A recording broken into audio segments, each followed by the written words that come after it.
श्री माँ शारदा स्वामी अपूर्वानंद कृत छठवां भाग। जय ठाकुर, जय माँ। ओम शिव शिव शिव। श्री रामकृष्ण देव ने एक दिन कहा था, जो लोग अंतरंग और लीला पार्षद हैं उनको दो बातें जानने से ही हुआ। पहली तो यह कि मैं अपनी ओर उंगली दिखाकर मैं कौन हूं, और दूसरी यह कि वे कौन हैं, मेरे साथ उनका क्या संबंध है। दक्षिणेश्वर में दीर्घ समय तक के एकत्रवास से श्री मां को इसी का ज्ञान करा देने के लिए श्री रामकृष्ण देव सदा प्रयत्नशील थे। वे कौन हैं तथा शारदा देवी कौन है, उन दोनों के आविर्भाव का क्या कारण है। उक्त पारस्परिक संबंध का परिचय प्राप्त होते ही श्री रामकृष्ण देव का कार्य समाप्त हो गया। शारदा देवी भी धीरे धीरे अपने मातृत्व के आसन पर अधिष्ठित हो गई। वे केवल भक्तों की ही नहीं, मानव मात्र, प्राणी मात्र की संताप हारिणी मां बन गई। बहुत दिन बाद की एक घटना है। सन 1907 ईस्वी में एक दिन जयराम बाटी में एक भक्त ने श्री मां से प्रश्न किया, क्या तुम सबकी मां हो?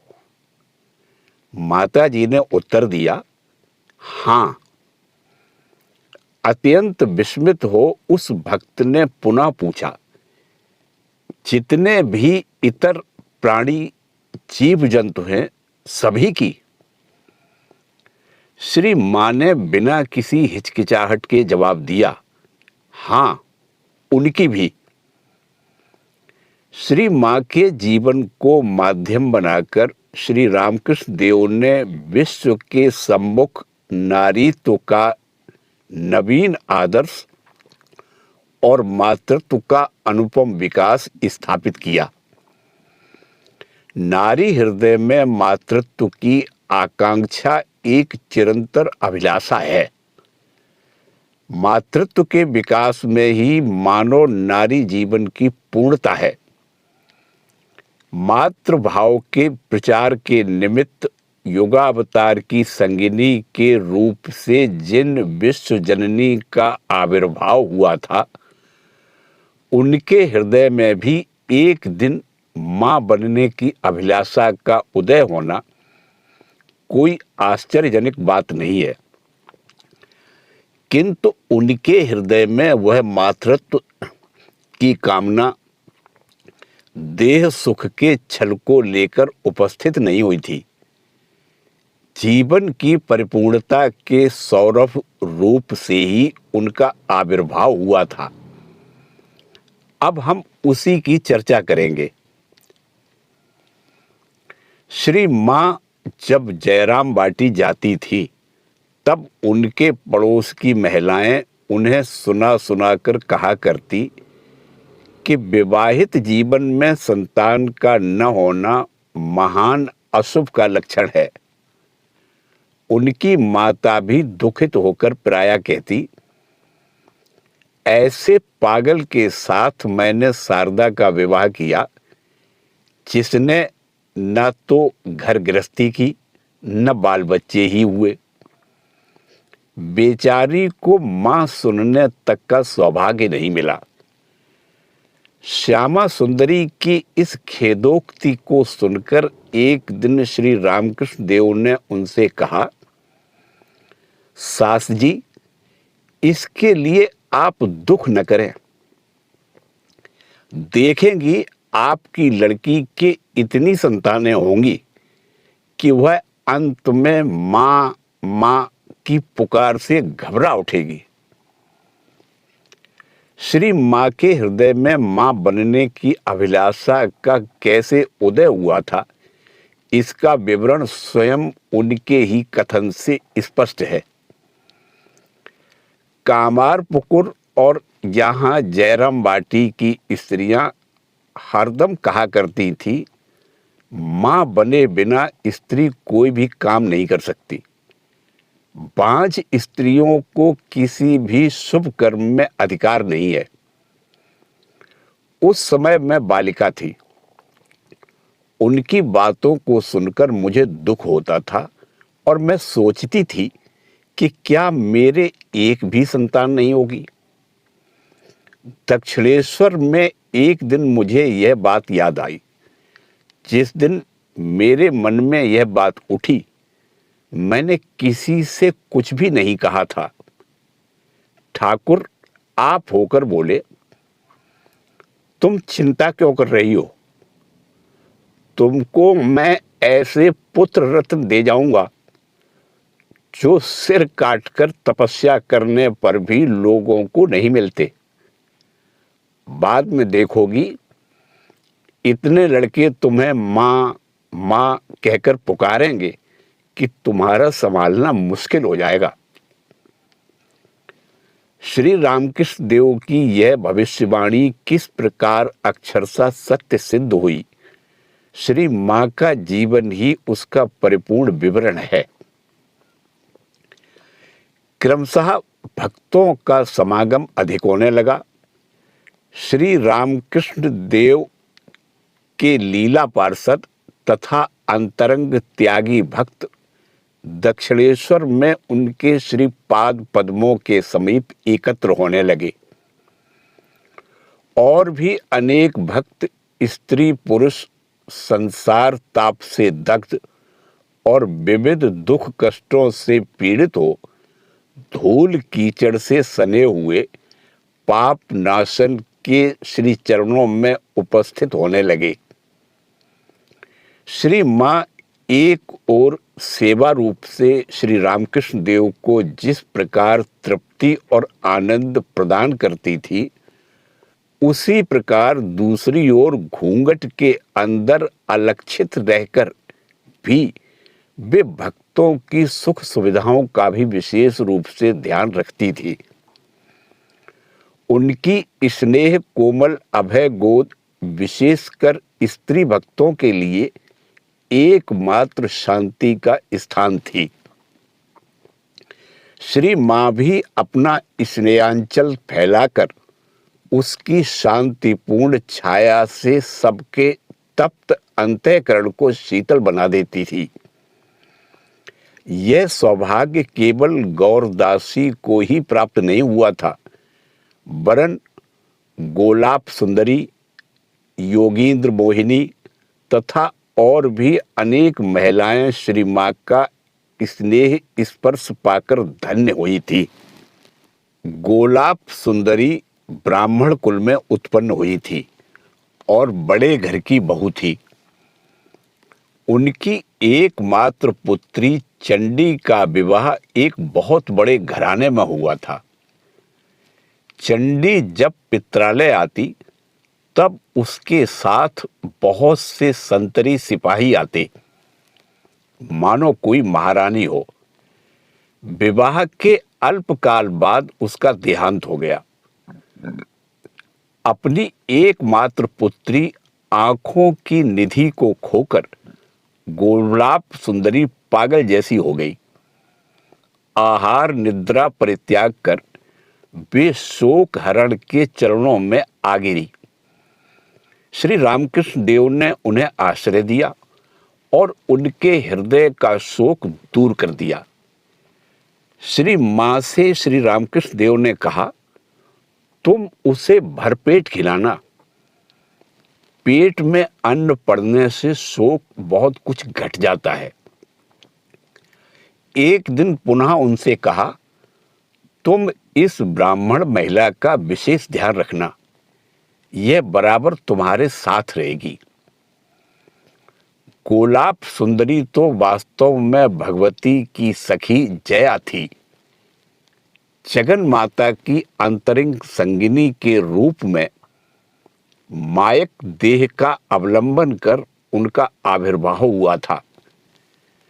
श्री माँ के अंतिम दिन तक वे उनके पास पास देह रक्षिका के रूप में बनी रही। पहली नजर में ही श्री माँ ने उनको पहचान लिया। स्नेहपूर्ण व्यवहार के द्वारा उन्हें अपना बना लिया। भक्तगण उन्हें गोलाप माँ कहकर पुकारते थे। बहुत दिन बाद की घटना है। श्री माँ उस समय बाग बाजार के मठ में रहती थी। गोलाप माँ सख्त बीमार थी। उनके बचने की कोई आशा नहीं थी। सब कोई निराश हो चुके थे। श्री माँ रोती हुई श्री रामकृष्ण देव से प्रार्थना करने लगी, गोलाप योगेन के बिना मैं रह नहीं सकूंगी। उनके चले जाने से मैं कैसे रहूंगी। इसके बाद गोलाप माँ क्रमशः स्वस्थ होने लगी। बहुत दिन बाद की घटना है। श्री माँ उस समय बाग बाजार के मठ में रहती थी। गोलाप माँ सख्त बीमार थी। उनके बचने की कोई आशा नहीं थी। सब कोई निराश हो चुके थे। श्री माँ रोती हुई श्री रामकृष्ण देव से प्रार्थना करने लगी, गोलाप योगेन के बिना मैं रह नहीं सकूंगी। उनके चले जाने से मैं कैसे रहूंगी। इसके बाद गोलाप माँ क्रमशः स्वस्थ होने लगी। शोकातुरा उस ब्राह्मणी के घर में कृपामय श्री रामकृष्ण देव ने एक बार पदार्पण किया था। यह घटना 1885 ईस्वी के जुलाई मास की है। भगवान के शुभागमन से अत्यधिक आनंद विह्वल होकर गोलाप सुंदरी उच्च स्वर से कहने लगी, अहो, इतने आनंद को मैं सह नहीं पा रही हूं। अब मुझे चंडी का भी कोई दुख नहीं रहा। सुनते हैं, लॉटरी में एक मजदूर को 1 लाख रुपए मिले। उस आनंद के झटके में वह मर गया। अजी, आज मेरी भी वही दशा है। तुम सब मुझे आशीर्वाद दो, नहीं तो इस आनंद के झटके में मैं भी मर जाऊंगी। श्री माँ कहा करती थी, गोलाप जप सिद्धा है। योगींद्र मोहिनी को श्री माँ प्रेम से योगेन कहा करती थी। श्री रामकृष्ण देव की भक्त मंडली में वे योगीन माँ के नाम से परिचित थी। बड़े घर की लड़की थी। संभ्रांत घराने में उनका विवाह हुआ था। किंतु संसार सुख क्या वस्तु है, जीवन में उन्हें उसका अनुभव नहीं हो पाया। भग्न हृदय से बाध्य हो उन्हें मायके का आश्रय लेना पड़ा। ताप दग्ध हो जिस दिन वे दक्षिणेश्वर आई, श्री रामकृष्ण देव ने पहले ही दिन अपनी दिव्य दृष्टि से उन्हें पहचान लिया। उन्होंने उनको केवल आश्रय ही नहीं दिया, अपितु नौबत खाने में जगत जननी के समीप उनकी इस अंतरंग सखी को भेज दिया। प्रथम दर्शन मात्र से श्री माँ के साथ योगींद्र मोहिनी का अपूर्व प्रेम बंधन स्थापित हो गया। उसके कुछ दिन बाद श्री माँ जिस दिन भतीजे रामलाल के विवाहोपलक्ष्य में दक्षिणेश्वर से कामारपुकुर गई, उस दिन उनकी विरह वेदना से व्याकुल हो नौबत खाने में उनके ध्यान करने के स्थान पर बैठकर योगेंद्र मोहिनी इतने जोर से रोई कि श्री रामकृष्ण देव को भी वह रुदन ध्वनि सुनाई दी। उन्हें अपने समीप बुलाकर श्री रामकृष्ण देव अत्यंत स्नेहपूर्वक पूछने लगे। योगींद्र मोहिनी को श्री माँ प्रेम से योगेन कहा करती थी। श्री रामकृष्ण देव की भक्त मंडली में वे योगीन माँ के नाम से परिचित थीं। बड़े घर की लड़की थी। संभ्रांत घराने में उनका विवाह हुआ था, किंतु संसार सुख क्या वस्तु है, जीवन में उन्हें उसका अनुभव नहीं हो पाया। भग्न हृदय से बाध्य हो उन्हें मायके का आश्रय लेना पड़ा।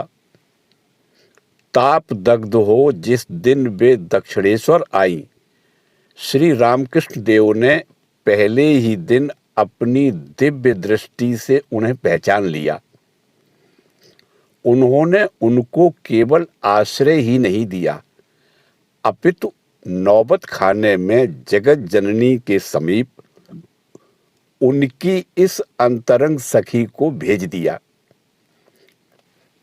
प्रथम दर्शन मात्र से श्री माँ के साथ योगेंद्र मोहिनी का अपूर्व प्रेम बंधन स्थापित हो गया। उसके कुछ दिन बाद श्री माँ जिस दिन भतीजे रामलाल के विवाहोपलक्ष्य में दक्षिणेश्वर से कामारपुकुर गई थी, उस दिन उनकी विरह वेदना से व्याकुल हो नौबत खाने में उनके ध्यान करने के स्थान पर बैठकर योगेंद्र मोहिनी इतनी जोर से रोई कि श्री रामकृष्ण देव को भी वह रुदन ध्वनि सुनाई दी। उन्हें अपने समीप बुलाकर श्री रामकृष्ण देव अत्यंत स्नेहपूर्वक पूछने लगे, क्या उसके चले जाने से तुम्हें इतना दुख हुआ है? नाना प्रकार की बातें करके उन्होंने उनकी विरह वेदना दूर कर दी। कामारपुकुर से श्री माँ के लौटते ही श्री रामकृष्ण देव उनसे कहने लगे, वह जो बड़ी आंख वाली स्त्री यहाँ आया करती है ना, उसको तुमसे बहुत प्रेम है। तुम्हारे जाने के दिन नौबत खाने में बैठकर वह खूब रोई थी। श्री माँ ने कहा, हाँ, उसका नाम योगेन है। उनसे चोटी कराना श्री माँ को बहुत पसंद था। 3-4 दिन तक वे चोटी नहीं खोलती थी। कहती, नहीं, उसकी गूंथी हुई चोटी है, वह जिस दिन आएगी उसी दिन इसे खोलूंगी। उस समय से योगेंद्र मोहिनी श्री माँ की सेविका बनकर उनके जीवन के अंतिम दिन तक उनके साथ रही।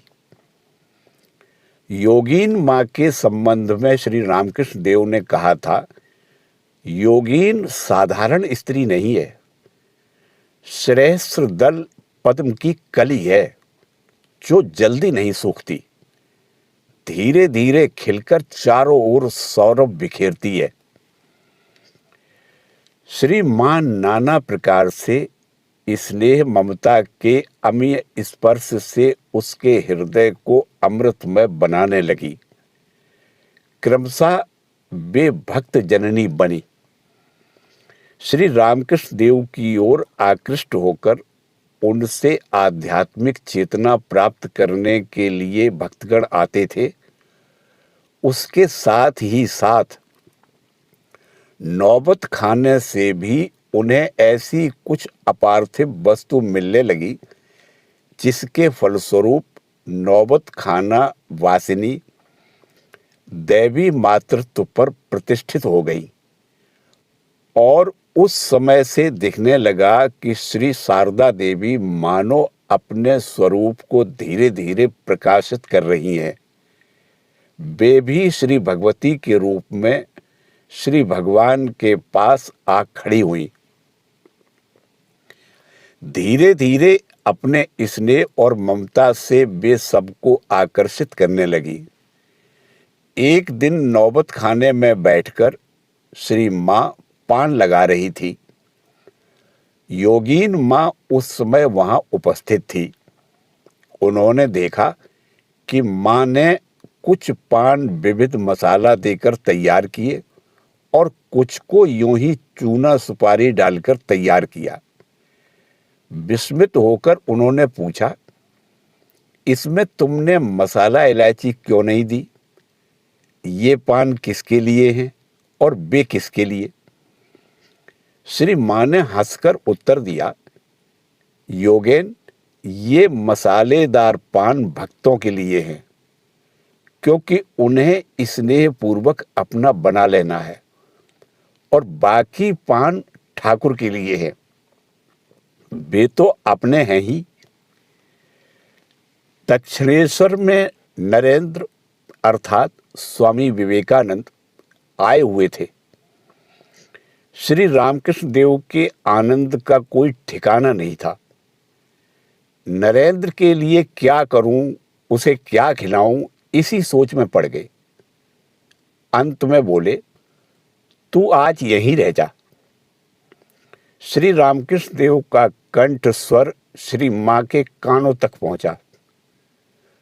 तत्क्षण ही उन्होंने चूल्हे पर चने की दाल चढ़ा दी और आटा गूंदने लगी। नरेंद्र को मोटी रोटी तथा चने की गाढ़ी दाल बहुत प्रिय थी।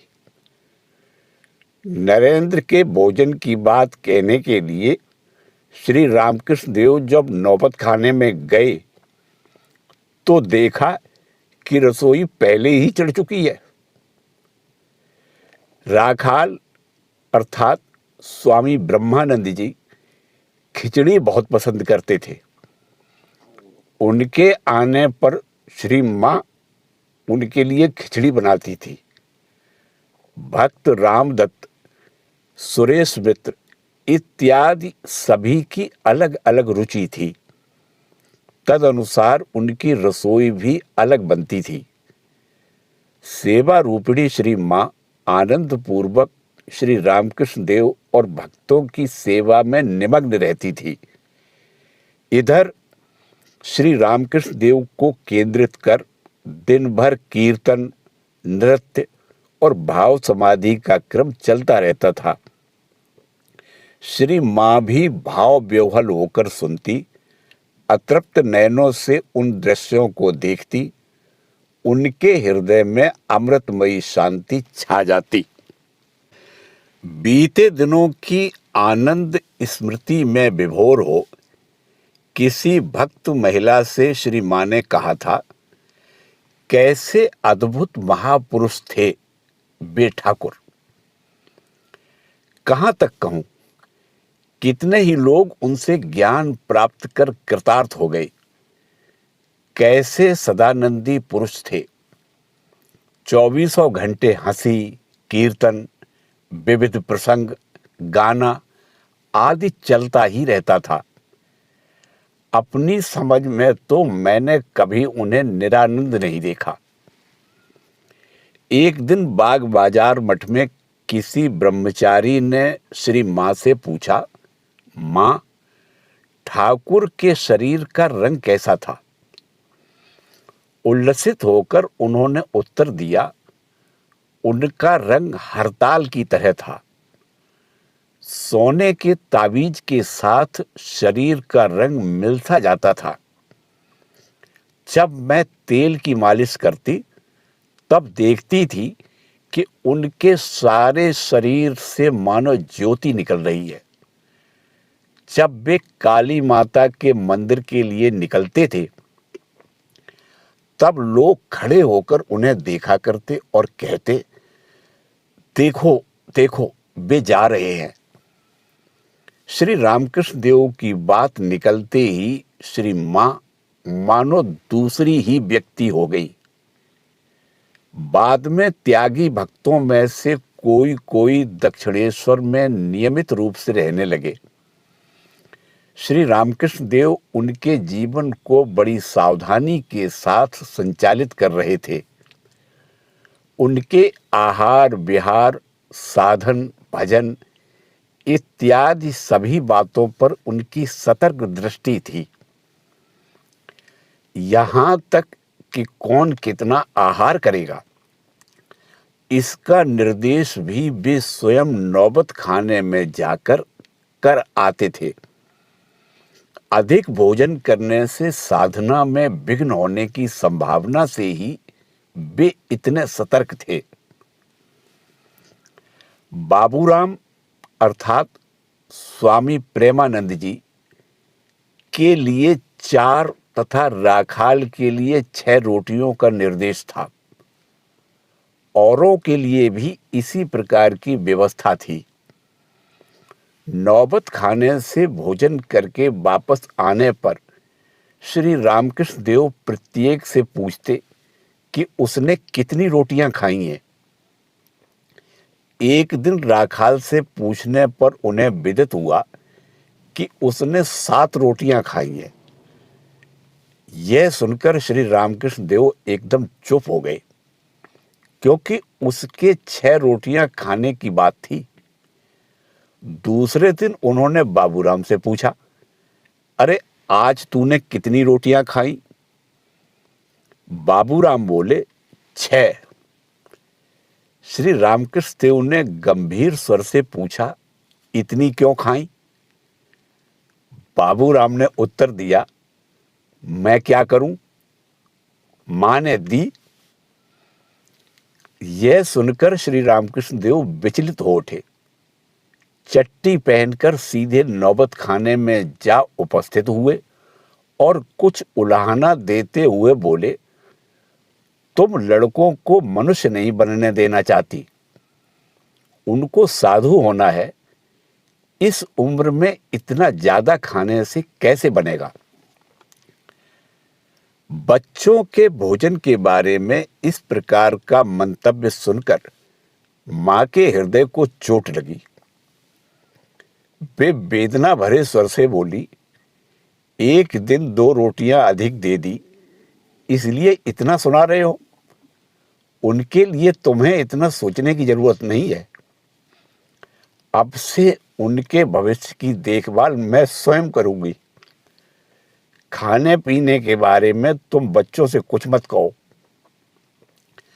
आश्वासन पाकर प्रसन्न हो मुस्कुराते हुए श्री रामकृष्ण देव अपने कमरे में लौट आए।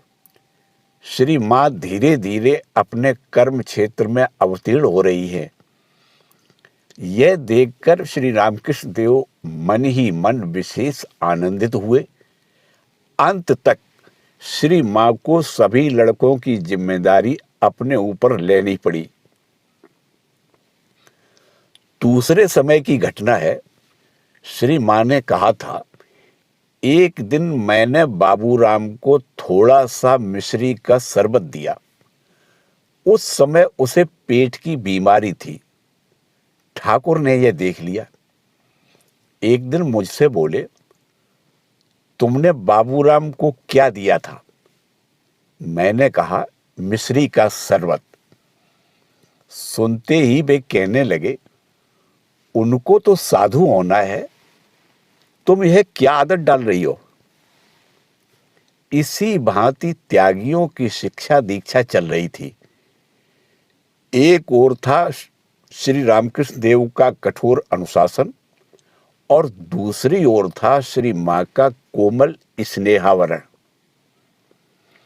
श्री रामकृष्ण देव की माता चंद्रमणि देवी जब तक जीवित थी, तब तक श्री रामकृष्ण देव नौबत खाने में ही भोजन करने जाते थे, किंतु उनकी मृत्यु के बाद वे अपने कमरे में ही भोजन करते थे।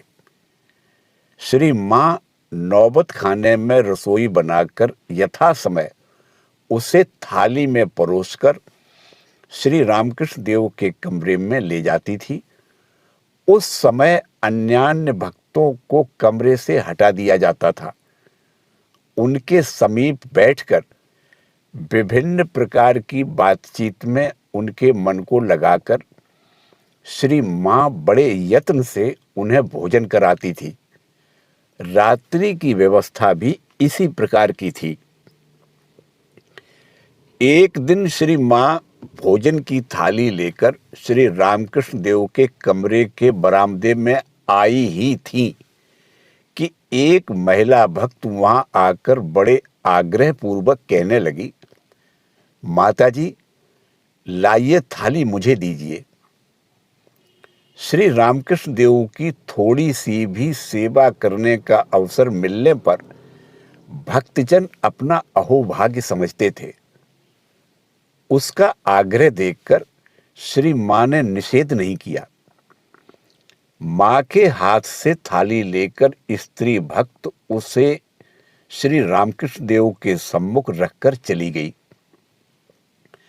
श्री रामकृष्ण देव आसन पर विराजे, श्री मां उनके समीप ही बैठी हुई थी। किंतु आश्चर्य, श्री रामकृष्ण देव उस भोजन सामग्री को स्पर्श नहीं कर सके। श्री मां की ओर देखकर अनुयोग के स्वर में बोले, यह तुमने क्या किया? क्या तुम उसे नहीं जानती? उसकी छुई हुई चीज कैसे खाऊं? श्री मां कुंठित हो बोली, जानती हूं, आज खा लो। फिर भी श्री रामकृष्ण देव उसे स्पर्श नहीं कर पा रहे थे। श्री मां की करुण प्रार्थना से कुछ नरम होकर बोले, कहो, फिर कभी तुम किसी को भोजन की थाली तो नहीं दोगी? हाथ जोड़कर श्री मां ने उत्तर दिया, मुझसे ऐसा न हो सकेगा देव। तुम्हारे भोजन की थाली प्रतिदिन मैं स्वयं लाऊंगी, पर यदि कोई मुझे मां कहकर मुझसे थाली मांगे तो मैं उसे ना नहीं कह सकूंगी। तुम तो अकेले मेरे नहीं हो देव, तुम तो सभी के हो। श्री मां की यह बात सुनकर श्री रामकृष्ण देव प्रसन्न हो भोजन करने बैठे। संतानों की तृप्ति ही मां की तृप्ति है। संसार के विविध तापों से दग्ध होकर शांतिमय के चरणों में शीतल होने की कामना से संतानों का आगमन होने लगा। कोई कोई तो जीवन मरुभूमि के अंतिम प्रांत में पदार्पण कर कंठ में सुसुकता लिए हुए आने लगे। आहा, उन्हें भी कुछ शांति प्राप्त हो, श्री रामकृष्ण देव की सेवा का सौभाग्य प्राप्त कर वे भी धन्य हों। इसी भावना से प्रेरित हो श्री मां उनके हाथों में भोजन की थाली दे देती थी। श्री रामकृष्ण देव के समीप बैठकर उनकी अमृतमयी वाणी को श्रवण करने का सुअवसर उन्हें भी प्राप्त हो, इसकी व्यवस्था करने में वे कोई कसर नहीं उठा रखती थी। श्री मां सोचा करती थी कि वे श्री रामकृष्ण देव तो अपने हैं ही, जो लोग उत्कंठित होकर यहाँ आते हैं वे भी उनकी सेवा और सत्संग करके उन्हें अपना लें, उन्हें अपना ही जन समझना सीखें। संतानों के पाप पंकिल देह मन को श्री मां शुद्धि शुचि बना देना चाहती थी। उसी में उन्हें अपूर्व आनंद मिलता था। यद्यपि श्री रामकृष्ण देव की सेवा शुश्रूषा ही उनके जीवन की एकमात्र काम्य वस्तु थी, फिर भी मां होने के नाते संतानों के लिए वे अपने को उस सेवा सुख से वंचित करने में तनिक भी नहीं हिचकती थी। शोकातुरा गोलाप सुंदरी के हृदय में श्री रामकृष्ण देव की कुछ सेवा करने की तीव्र आकांक्षा थी। इसलिए वे ही श्री रामकृष्ण देव की भोजन की थाली प्रतिदिन ले जाने लगी। फलस्वरूप भोजन के समय श्री रामकृष्ण देव का दर्शन तथा उनसे कुछ वार्तालाप करने का जो अवसर श्री मां को प्राप्त होता था वह भी बंद हो गया। फिर भी वे दुखित नहीं हुई, पर श्री रामकृष्ण देव इस बात को समझते थे। एक दिन उन्होंने गोलाप मां से इस संबंध में चर्चा भी की, किंतु गोलाप बोली, नहीं, मां तो मुझे बहुत ही प्यार करती हैं, लड़की की तरह नाम लेकर पुकारती हैं। श्री माँ की इस प्रकार की उदारता तथा सांसारिक संबंध रहित सेवा को समझना साधारण लोगों की शक्ति के बाहर की बात है। श्री माँ तो निस्वार्थ प्रेमिका थी और सर्वोपरि वे थी संतान वत्सला करुणामयी माँ। श्री माँ दान करने में बहुत ही मुक्त हस्त थी। लोगों को देना, बांटना, खिलाना, पिलाना और उनकी देख रेख करना उन्हें सदा से प्रिय था। उस समय श्री रामकृष्ण देव के लिए भक्त लोग बहुत सी फल मिठाई आदि लाते थे। श्री माँ उनमें से श्री रामकृष्ण देव के लिए थोड़ा सा रखकर शेष सबको बालक एवं महिला भक्तों तथा पड़ोसियों में बांट देती थी। एक दिन इस प्रकार उनको सब फल मिठाई बांट देते हुए देख गोपाल की माँ उनसे कहने लगी, बहू, मेरे गोपाल अर्थात श्री रामकृष्ण देव के लिए तुमने कुछ नहीं रखा। यह सुन श्री माँ लज्जा से मानो गड़सी गई। ठीक उसी समय एक महिला भक्त फिटन में एक टोकरी मिठाई लिए आई और नौबत खाने में उपस्थित हुई। जगत जननी ने श्री माँ की लाज रख ली। श्री रामकृष्ण देव श्री माँ के स्वभाव को जानते थे, इसलिए कुछ असंतोष के साथ एक दिन उन्हें उल्हाना देते हुए वे बोले, इतना अधिक खर्च करने से काम कैसे चलेगा। यह सुन श्री माँ कुछ भी न बोलती हुई दुखित हो नौबत खाने में चली गई।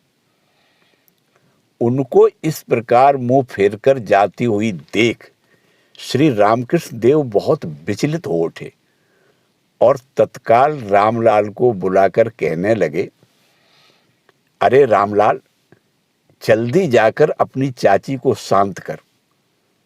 उसके क्रोध करने से अपने को दिखाते हुए इसका सब कुछ नष्ट हो जाएगा। श्री रामकृष्ण देव और श्री माँ का संबंध बहुत ही रहस्यमय था। बाह्य दृष्टि से दोनों पति पत्नी थे, किंतु श्री रामकृष्ण देव को श्री माँ का असली स्वरूप भली भांति विदित था। अपने स्वरूप को आच्छादित कर महामाया आविर्भूत हुई थी। इसीलिए वे इतनी सावधानी के साथ इतना संभाल कर चलते थे।